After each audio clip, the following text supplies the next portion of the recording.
Baik, nak masuk 2022 pasti ramai yang nak idamkan badan idaman kan, nak sleep langsing, tapi masih tak menjadi. Kenapa?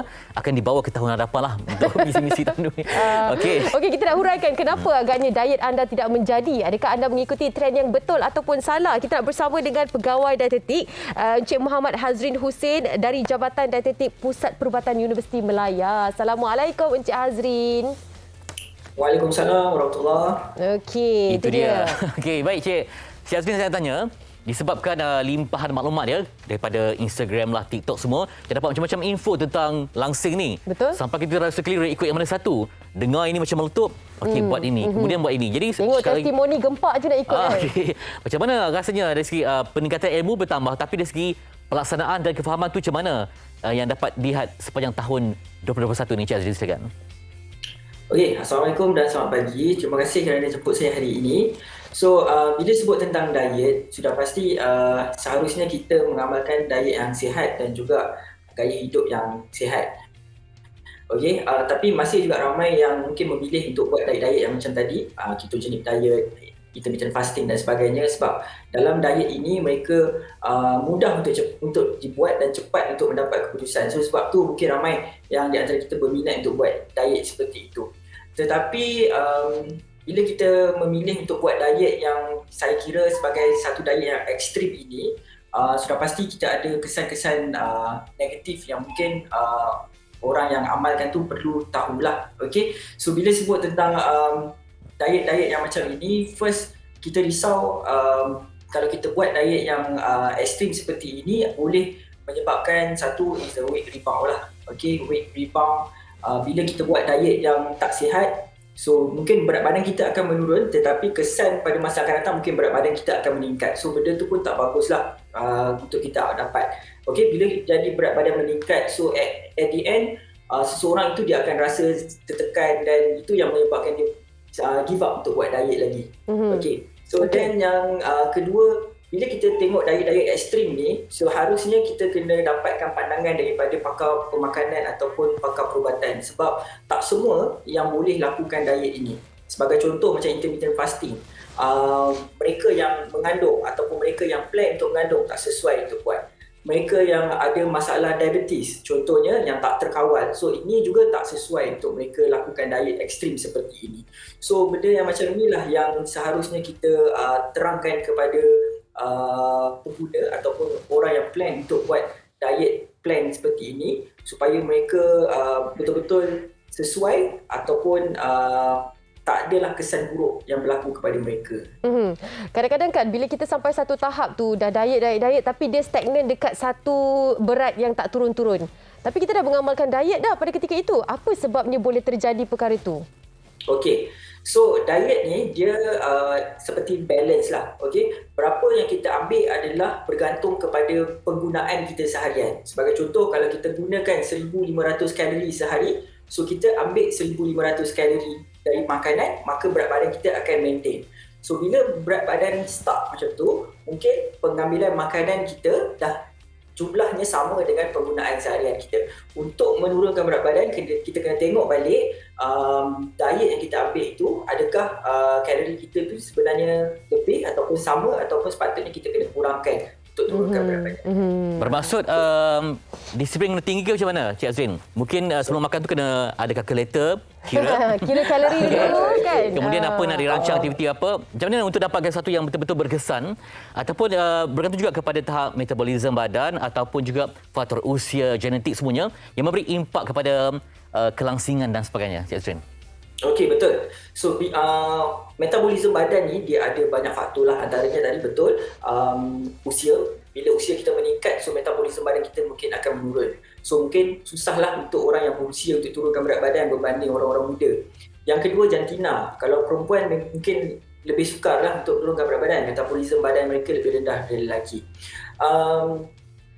Kalau kita nak makan kat luar, of course kalau kita nak kira kalori itu mungkin susah untuk kita calculate ataupun nak kira portion itu kan. So tetapi kalau dari segi pemakanan, dari Kementerian Kesihatan Malaysia pun ada share kan, salah satunya adalah pinggan sihat. Pinggan sihat ini kita boleh tengoklah kita punya makanan itu adalah seimbang. Setiap masa makan dan setiap masa makan kita tu ada setiap nutrien yang diperlukan. Ada karbohidrat, ada protein, ada lemak, ada serat yang cukup. So itu yang boleh kita gunakan. Yang kedua, kita boleh juga rujuk kepada piramid makanan yang dikeluarkan. Okey, kita tengok apa yang perlu ambil lebih, apa yang perlu ambil kurang. Itu yang suku-suku separuh tu ya? Yes, betul. So suku-suku separuh tu salah satu cara lah untuk kita tengok makanan kita tu seimbang ataupun tidak. Azrin, suku-suku separuh, tapi bila hari kedua masuk pergi kenduri ya. Sekarang ni macam walimah macam-macam. Sekarang pula kan setiap minggu, kadang-kadang bukan tiap minggu, hari-hari dah ada orang kahwin sekarang kan. Okey, cabarannya di situ. Tapi kita nak sambung perbualan bersama dengan Encik Hazrin. Sebelum tu kita nak dengarkan dahulu. Ini pengakuan daripada salah seorang yang pernah mengamalkan diet trend yang salah. Apa impak terhadap badan dan kondisi kesihatannya? Jom sama-sama kita saksikan.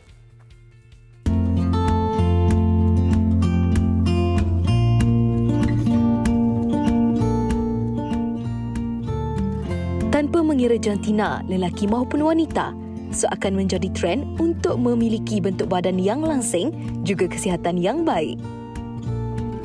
Pelbagai cara diamalkan bagi mendapatkan tubuh badan yang ideal dan menawan. Namun, tidak semua amalan diet yang dilakukan memberi kesan yang positif. Muhammad Sharifuddin Abu Kasim, 35 tahun, adalah salah seorang yang mengamalkan diet yang salah sehingga menyebabkan berat badannya semakin bertambah hari demi hari. Dulu, berat badannya pernah mencecah sehingga 140 kilogram. Namun, dia kembali berusaha untuk melakukan diet yang betul dan berjaya menurunkan berat badannya sehingga 60 kilogram. Sebelum ni saya pernah cuba untuk tak makan malam. Mula-mula tu dapatlah bertahan dalam 3-4 hari kan. Lepas tu bila kawan ajak makan malam ke apa semua, kita belasah balik.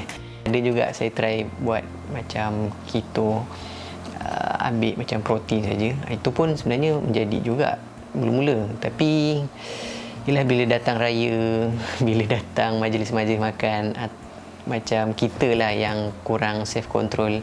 Tapi kadang-kadang bila fikir balik, cara pengambilan keto tu pun saya salah juga. Mungkin masa tu tak cukup ilmu lagi lah. Dalam 2 minggu tu dapat turun dalam 8 kilo kan. Lepas tu dia naik balik ke 5 ke 7 kilo. Sekejap je dalam 2-3 hari. Pada tahun 2016, atas nasihat doktor, Sharifuddin terpaksa menjalani pembedahan bariatik. Ada satu event yang saya pergi sama-sama dengan kawan-kawan lain. Masa dalam event tu saya ada buat aktiviti yang mungkin aktif sikit lah. Tapi masa aktiviti tu saya macam rasa macam kena heart attack lah. Memang sakit dekat dada ni. Bila saya jumpa pakar jantung kata jantung tak ada masalah. Yang masalahnya gemuk sangat. Jadi dia cadangkan untuk buat bariatric surgery ni. Dan keluar surat terus daripada pakar untuk refer terus ke situ. Masa itulah doktor untuk pembedahan pula yang suggest untuk buat pembedahan macam ni. Pembedahan bariatik ini dilakukan bagi membantu mengawal masalah berat badan dengan mengecilkan saiz organ dalaman perut. Saiz perut yang kecil juga akan bertindak balas dengan hormon untuk mengurangkan rasa lapar. Sebelum ini, Sharifuddin juga kerap tertidur sambil memandu akibat badannya yang mudah letih. Namun, penampilan barunya kini telah mengubah kehidupan dan memberi keselesaan kepada dirinya. Dia semakin aktif bersukan dan gemar melakukan aktiviti riadah untuk gaya hidup yang lebih sihat.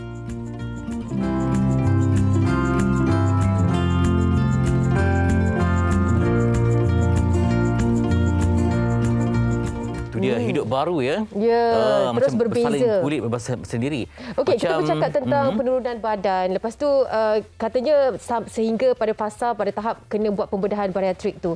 Mungkin Cik Azrin nak komen sedikit tentang perjalanan penurunan berat badan yang dialami oleh si pengaku tadi. Adakah itu yang disarankan juga bagi mereka yang mempunyai lebihan berat badan yang dianggap obes? Okey. kalau tengok video tadi, pesakit itu dia menjalani bariatrik. Bariatrik ni adalah salah satu alternatif kepada mereka yang mempunyai BMI ataupun berat badan yang berlebihan yang mungkin membahayakan kesihatan, dan doktor akan memberikan saranan untuk buat bariatrik.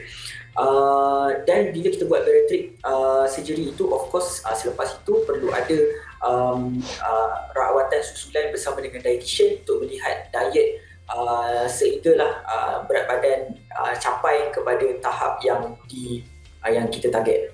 Berbeza dengan diet yang mungkin biasa kita buat, bukan daripada pembedahan, diet yang sihat. So itu yang disarankanlah kepada mereka yang tak plan untuk buat bariatrik tapi ingin menurunkan berat badan dari segi diet. So boleh juga kita amalkan amalan gaya hidup sihat itu sendiri. Sebenarnya berapa, ada orang kata 80% ni bergantung kepada makan ya. Yang lain tu senaman. Jadi kalau ikutkan macam mana untuk yang mereka yang menjadi beginner ni, tiba-tiba kita tengok orang ni slim, dia terus buat yang drastik ni. Apa yang paling ideal untuk peringkat awal ni untuk permulaan supaya tidak ada sebarang kejutan kepada tubuh badan? Okey. So betul, untuk untuk diet yang sihat kita kena buat secara perlahan-lahan dan konsisten. Itu yang paling penting lah. Pertama yang perlu kita tahu adalah berapa keperluan sehari yang kita perlukan, iaitu kalori yang kita perlu ambil dalam sehari. So itu boleh kita bincangkan dengan pegawai dietetik. Yang kedua, yang kita mengawal portion makanan kita. So portion mungkin dulu besar, satu pinggan nasi, tapi mungkin slowly kita turunkan kepada separuh saja, ataupun lepas itu baru kita turunkan kepada suku sahaja. So slowly. So itu lebih mudah untuk diikuti lah. And then yang ketiga yang paling penting saya rasa ialah menjaga masa makan. Menjaga masa makan dengan teratur dan konsisten, itu yang paling penting lah. Ada orang dia nak diet, first thing dia buat adalah dia stop makan malam contohnya, ataupun dia stop makan sarapan. So itu bukan salah satu cara yang betul lah. Yang cara yang betul adalah kita jaga masa makan secara konsisten, ambil sarapan tengah hari, makan malam. Kalau nak ambil snack dalam antara masa makan tu pun tak ada masalah. And then of course yang paling saya rasa terlepas pandang adalah minum air secukupnya. So sehari saranan secara umum adalah 2 liter sehari atau 8 gelas sehari. So bergantung kepada aktiviti. Kalau kita ada banyak pepeluh, mungkin perlu lebih daripada 2 liter sehari. Okey. Okey, Encik Azrin, untuk yang terakhirnya soalan saya, berapa sebenarnya penurunan berat badan yang kita anggap ianya mematuhi kepada diet yang betul? Kadang-kadang dalam sebulan ada orang share testimoni turun sampai 10 kilo. Okey, kan sebenarnya diet dia tu kan nampak macam terus langsing, tapi penurunan berat badan bagaimana yang disarankan yang mengatakan kita ni mematuhi diet yang betul? Silakan. Okey, so penurunan yang ideal untuk mereka yang nak turunkan berat badan adalah 2 ke 4 kilo sebulan. Dan sebenarnya memberi kesan positif kepada seseorang itu sekiranya dia dapat menurunkan berat badan 10% dalam masa 6 bulan. Contohnya kalau beratnya 100 kilo, so turun 10 kilo dalam masa 6 bulan telah boleh memberikan kesan positif kepada kesihatan seseorang individu. Betul? Itu dia. Baik. Semoga memberi manfaat pada perbincangan pada hari ini. Terima kasih pada Encik Muhammad Hazrin Husin, Pegawai Dietetik Jabatan Dietetik Pusat Perubatan Universiti Malaya, berkongsi ilmu, dan untuk kita memantapkan lagi perancangan untuk kekal sihat. Ya, kurus okey, tapi yang penting kurus dan sihat. Betul. Itu dia. Terima kasih banyak-banyak Encik Azrin. Encik Azrin, last sekali, apa trend diet 2022 ni? Kalau kita tahu 2021 ni kan keto kan.